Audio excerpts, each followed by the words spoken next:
প্রকৃতি কাউকে ছাড় দেয় না। সমুদ্রপৃষ্ঠের উচ্চতা বেড়ে যাওয়া বিশ্ব অভিভাবকদের ভাবিয়ে তুলছে। যুক্তরাষ্ট্রের নিউ জার্সির ক্লাইমেট সেন্ট্রাল পরিচালিত নতুন গবেষণা বলছে 2050 সালের মধ্যে সমুদ্রপৃষ্ঠের উচ্চতা বাড়ার কারণে ক্ষয়ক্ষতির পরিমাণ যা ধারণা করা হয়েছিল প্রকৃতপক্ষে সেটা হতে পারে 3 গুণের বেশি। এই গবেষণায় বিশ্বের বিভিন্ন গুরুত্বপূর্ণ স্থানের কথা উঠে এসেছে, যেসব জায়গা 2050 সালের মধ্যে হাওয়া হয়ে যেতে পারে মানচিত্র থেকে। বাংলাদেশ, ভারত আর কতদিন পৃথিবীর মানচিত্রে থাকতে পারবে তাও জানব। গবেষকরা বলছেন বিশ্বের বেশ কিছু দেশ স্থায়ীভাবে তলিয়ে যেতে পারে পানির নিচে। বিশ্বের কোন জনবহুল স্থান সবচেয়ে বেশি ঝুঁকিপূর্ণ, চলুন জেনে নিই।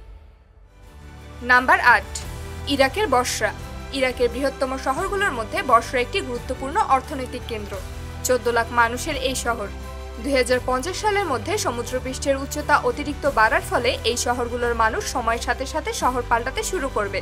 অর্থনৈতিক, রাজনৈতিক, ভূরাজনৈতিক, খাদ্য, চিকিৎসা সংক্রান্ত নানা ধরনের অস্থিরতা ও সংকট দেখা দিবে। এমনকি এর ফলে দুর্ভিক্ষ বা যুদ্ধের মতো পরিস্থিতিও তৈরি হতে পারে। নাম্বার 7, মিশরের আলেকজান্দ্রিয়া।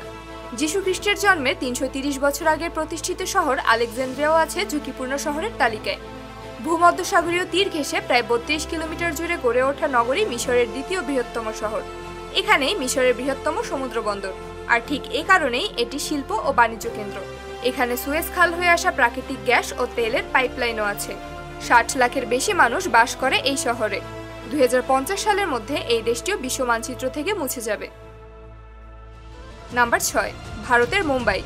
আরব সাগরে তীরবর্তী শহর মুম্বাইও আছে এ তালিকায়। 2 কোটির বেশি মানুষ বাস করে মুম্বাইয়ে। ভারত পানির হাত থেকে নিজেদের বাঁচাতে পারবে না। বিজ্ঞানীরা ধারণা করছে 2035 সালের মধ্যেই ভারতের মুম্বাই শহর সম্পূর্ণ পানির নিচে চলে যাবে, যেখানে বসবাস করার মতো কোনো পরিস্থিতি থাকবে না। তাদেরকে হয়তো অন্য কোথাও বসবাসের জন্য চলে যেতে হবে। নাম্বার 5, যুক্তরাষ্ট্রের নিউ অরলিন্স। যুক্তরাষ্ট্রের লিউজিনিয়া রাজ্যে মিসিসিপি নদীর পাড়ের সবচেয়ে জনবহুল শহর নিউ অরলিন্স। শহরটিতে গড়ে উঠেছে বিশাল China town, French market, Sicilian market, Saint Mary market সহ বড় বড় বাজার।